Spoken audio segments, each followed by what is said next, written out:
Hello दोस्तों, नमस्कार, आदाब, स्वागत है आप सभी भाइयों का जय स्टाइल में। आइए देखते हैं दोस्तों आज की ऊपर नीचे की पेज।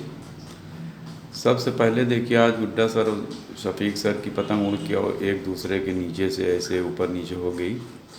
और उसके बाद में शफीक सर जो है ऊपर से बस इस तरह से भरपूर ऐसे करके चल पड़े।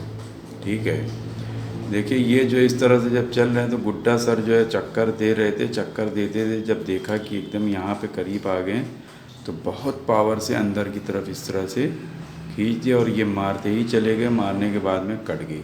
क्योंकि अगर कोई बाहर की तरफ अगर खींच रहा है दोस्तों तो आपको भी उसी की तरफ खींचना है और बहुत पावर से।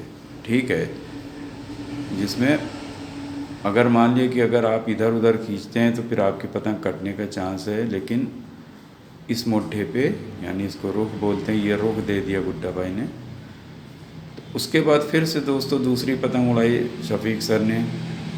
और अब की से जो है समझ लो कि ये गुड्डा भाई जो है ये साइड से आ गए और इनकी पतंग जो है शफीक सर के ऐसे, पहले तो वो साइड लड़ी थी, अब की से ये साइड लड़ी है। तो इस तरह से आए और शफीक सर बहुत पावर से ऐसे लेके आए। ठीक है, गुड्डा सर ने उसको बचाया एक मुड्ढा। फिर ये बहुत तेज़ी से ऐसे करके फिर डुबोया इन्होंने। और जैसे ही डुबोया फिर गुड्डा सर ने ऐसे बचा के, और जैसे ही शफीक सर ऐसे ही करके मुड्ढा सीधा किया, गुड्डा सर ने ऐसे पकड़ के भरपूर खींच दिया।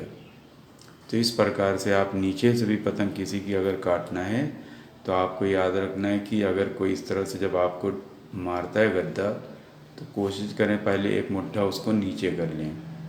ठीक है, फिर एक मुट्ठा नीचे करने के बाद में फिर वो अगर दबाता है, चूँकि वो रोका नहीं है, वो ऐसे करके दबाया, फिर बल दे के फिर दबा दिया, तो फिर एक मुट्ठा नीचे कर। जैसे ही उसने मुट्ठे को सीधा किया, फटाक से खींच लेना। क्यों कि जब हम इस तरह से करते हैं तो हमारी डोरी अभी ऊपर की तरफ उड़ रही है, यानी कि डोरी, और ये अभी पतंग को गुड्डा सर एकदम सलाख लिए हुए, यानी वो बहुत ज़ोरों का नहीं किया था, हल्का सा करके फिर अपनी पतंग को बल दे के सीधा कर लिया। तो ये फिर उसी पे जब मारा तो डोर उड़ ही रही है अभी इनकी। जब कोई ऐसे मारता है तो डोर उड़ जाती है। ठीक है, उसके बाद जैसे ही ये नीचे किया तो डोर जो है नीचे गिरने लगती। उस झोल को इन्होंने पकड़ के इस तरह से खींच लिया। फिर उनकी जो है शफीक सर की पतंग कट गई। और हालांकि वो गौस नगर के चैम्पियन आज भी हैं, भले ही पतंग चाहे जितनी कट जाएं।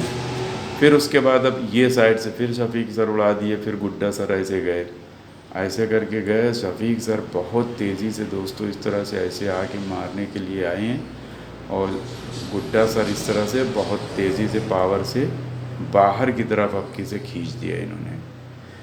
तो पतंग शफीक सर की कट क्यों गई, यानी यहाँ पे अगर इस तरह से अगर कोई ऊपर से मारता है तो पतंग अगर बहुत ज़्यादा पावर से मार रहे हैं तो काटने का चांस है। लेकिन उनकी पतंग दूरी की वजह से वो काफ़ी दूर से उड़ाते हैं, तो यहाँ पे आके दोस्तों पावर नहीं लगती, जिसकी वजह से पतंग कट जाती है। ये भी याद रखिए कि जब अगर आपकी पतंग में पावर आपकी कम लग रही है और मुट्ठा सही है, वो पतंग भी कट जाती है। ये याद रखिए। कभी कभी आदमी कहते हैं यार मेरा सच्चा मुड्ढा कट गया, तो इसी वजह से कटता है कि एक आदमी यहाँ से उड़ाए हुआ है और हम यहाँ से उड़ा के जा रहे हैं, तो वो तो पहले ही हम दूर हो गए। अब वहाँ पे हम चाहे जितनी ताकत लगाएं वो ताकत थोड़ी ना लग पाती है।